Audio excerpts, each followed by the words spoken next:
Bad Religion formed in the northern suburbs of Los Angeles in 1980, comprising guitarist Brett Gurewitz, vocalist Greg Graffin, bassist Jay Bentley, and drummer Jay Ziskrout. Gurewitz established his own record company Epitaph to release the band's records. Between their self-titled EP and their first full-length record, Pete Finestone replaced Ziskrout as the group's drummer. How Could Hell Be Any Worse, their debut album, was released in 1982 and gained them some attention on the national US hardcore scene. After its release, the group's lineup changed, as bassist Paul Dedona and drummer Davy Goldman joined the group. This lineup produced 1983's Into the Unknown, an album that revealed the group's interest in progressive rock and featured extensive keyboard work.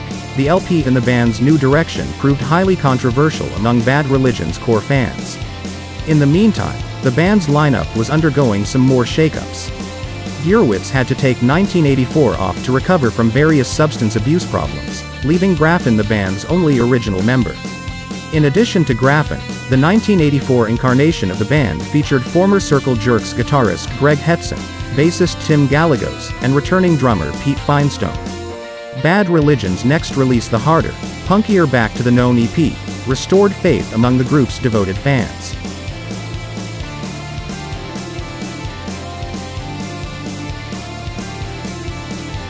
After its release, the group went on hiatus for 3 years.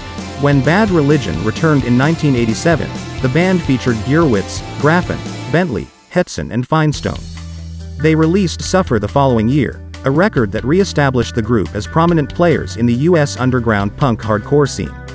They followed with No Control in 1989, and Against the Grain in 1990.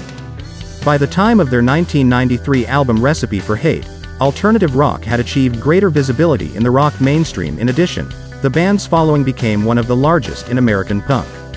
These two factors contributed to Bad Religion signing a major label contract with Atlantic Records. Recipe for Hate was originally released on Epitaph, but it was soon re-released with the support of Atlantic. The group's first proper major label album was 1994's Stranger Than Fiction. It was also Gurewitz's last album with the group. Before the release of Stranger Than Fiction, Epitaph had an unexpected hit with the Offspring's Smash, causing Gurewitz to spend more time at the label. Reports also indicated that he was displeased with Bad Religion's major label contract.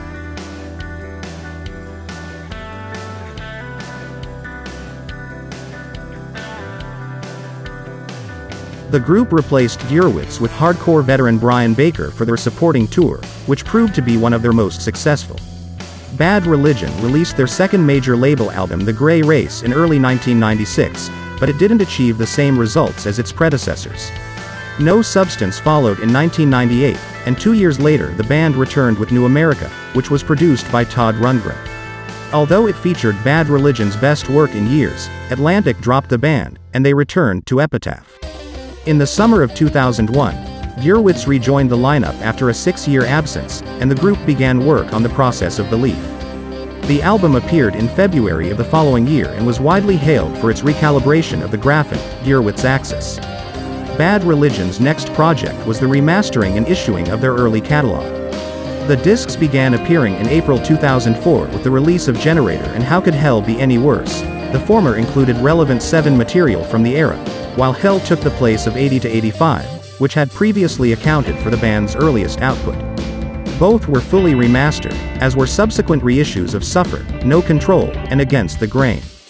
Bad Religion then returned in June of that year with The Empire Strikes First, a typically acerbic LP that reflected the surge of anger and defiance in the punk and indie music communities toward the policies of the Bush administration.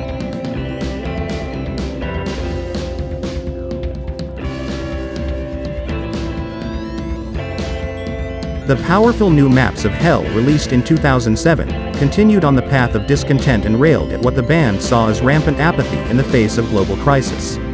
Coinciding with Bad Religion's 30th anniversary in 2009, the band members announced they would be going into the studio to record their 15th studio album. Titled The Descent of Man, the album was released the following year on Epitaph. Rumors circulated that the group might be disbanding, but Graffin denied that there were any such plans, and in 2013 Bad Religion released True North, as well as a Christmas album, the aptly titled Christmas Songs. February 2016 saw the release of 30 Years Live, a vinyl-only album that featured a cross-section of songs from throughout Bad Religion's career, recorded during their 30th anniversary tour in 2010.